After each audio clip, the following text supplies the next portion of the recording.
उत्तर प्रदेश में कोरोना के मामले लगातार बढ़ रहे हैं और लखनऊ में भी कई नए मामले सामने आए हैं।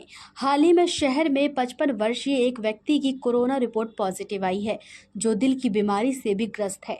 उन्हें होम आइसोलेशन में रखा गया है।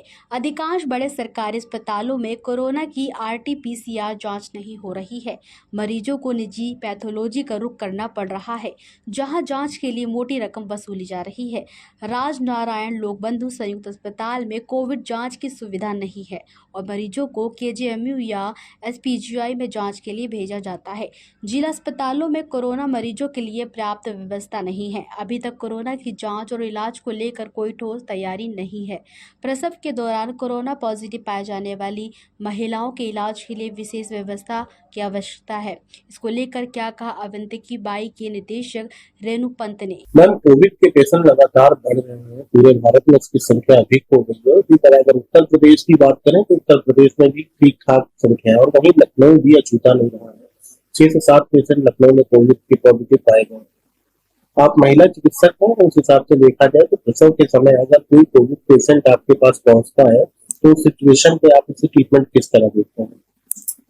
कोई भी महिला अगर हमारे पास कोविड पॉजिटिव की है, प्रेजेंट है, तो हमको उस महिला को का ट्रीटमेंट तो करना ही है। तो हम प्रॉपर जो हमारा PPE किट हमारी होती है, पर्सनल प्रोटेक्शन किट, और प्रॉपर जो हमारा प्रोटोकॉल है इन्फेक्शन प्रिवेंशन का, उसको फॉलो करते हुए हमें उस पेशेंट को अटेंड करना है। उसमें हम अपने सारे जो हमारे स्टाफ है, हमारी स्टाफ नर्सें हैं, सिस्टर्स हैं और 4th क्लास है, उन सबको भी हम लोग वैसे भी ट्रेनिंग देते रहते हैं।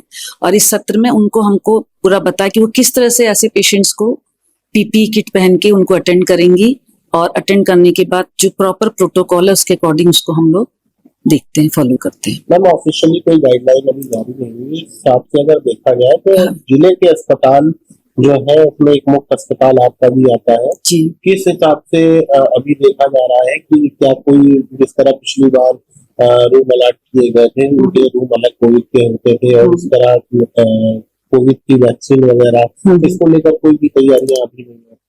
नहीं, हमारे पास जो है अभी ऊपर से ऐसी कोई गाइडलाइन नहीं है, लेकिन हमको जो है उसकी COVID-19 से प्रिवेंशन बचाव के लिए जो हमारे पास निर्देश आए हैं उसका हम लोग पालन कर रहे हैं। इस पे हम लोग ने पैथोलॉजिस्ट, जो हमारे पैथोलॉजी डिपार्टमेंट है, हमारे OPD में जो भी स्टाफ है, हमारे IPD का जो भी स्टाफ है, जो कोविड की गाइडलाइंस पहले से भी जो चली आ रही है वो हमने उनको फॉलो करने के लिए सबको निर्देश दे दिया गया है। ये देखना महत्वपूर्ण है कि स्वास्थ्य विभाग और जिला प्रशासन कोरोना के बढ़ते मामलों को देखते हुए क्या कदम उठा रहे हैं और अस्पतालों में आवश्यक व्यवस्थाएं सुनिश्चित करने के लिए क्या किया जा रहा है।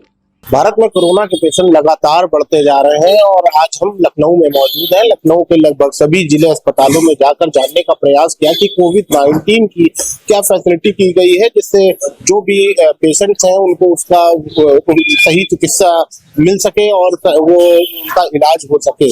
उस तरह अगर देखा जाए तो अभी लखनऊ में लगभग जो अस्पतालों में पहुंचे, इस समय हम सिविल हॉस्पिटल में मौजूद हैं, जहां पर अगर बताया जाए तो उत्तर प्रदेश में पिछले 24 घंटे में 63 नए कोविड के मामले आए हैं जो संक्रमणित हुए हैं।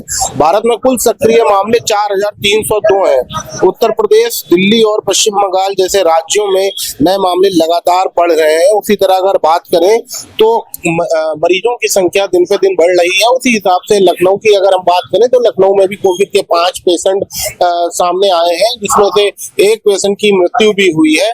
और लगातार अगर बात करें तो उत्तर प्रदेश में भी कोविड के सक्रिय मामले लगातार तेजी से पैर पसार रहे हैं। उसको देखते हुए अगर बात की जाए तो लखनऊ के जितने भी जिला अस्पताल है, जैसे सिविल हॉस्पिटल हो गया, बलरामपुर हो गया और लोकबंधु हो गया, इस प्रकार के सभी अस्पतालों में जाकर जानकारी लेने का प्रयास किया गया तो वहां पर यह जानकारी मिली है कि एक नॉर्मल तरीके से जो ट्रीटमेंट होता है वो ट्रीटमेंट जरूर किया जाएगा कोविड के पेशेंट के लिए, लेकिन कोई स्पेशली जैसे आपने देखा था कि जो पिछली बार लहर आई थी उस लहर में कितना नुकसान हुआ, कितने लोग संक्रमित हुए, कितनी मौतें हुई, उसको देखते हुए अभी तक देखा जा रहा है तो राज्य सरकार अलर्ट मोड पे नहीं दिख रही है, क्योंकि किसी भी प्रकार से CMO को या फिर किसी भी निदेशक को किसी प्रकार की गाइडलाइन वैक्सीन अभी प्रोवाइड नहीं हुई है कि वो बेड की सुविधा बना सके या फिर वैक्सीनेशन हो। वैक्सीनेशन के साथ साथ जितनी भी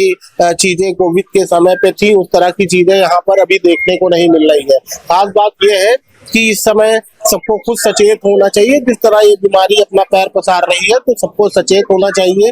जिस तरीके से पहले वैक्सीनेशन के साथ साथ डिस्टेंस की बात करें तो मास्क के साथ सैनिटाइजर, इन सब चीजों का लोगों को इस्तेमाल अब सक्रिय रूप से स्वयं कर देना चाहिए, क्योंकि ये गंभीर बीमारी है और इसका जो परिणाम है वो पीछे देखा जा चुका है। इसलिए लोगों को खुद अब सक्रिय होना चाहिए। हालांकि केंद्र सरकार और राज्य सरकार के एडवाइजरी का इंतजार किया जा रहा है। उस इंतजार के बाद ही यहाँ पर अस्पतालों में और व्यवस्थाएं कोविड पेशेंटों के लिए बढ़ाई जाएगी। कैमरा पर्सन साकेत के साथ आनंद सिंह, दैनिक भास्कर, लखनऊ।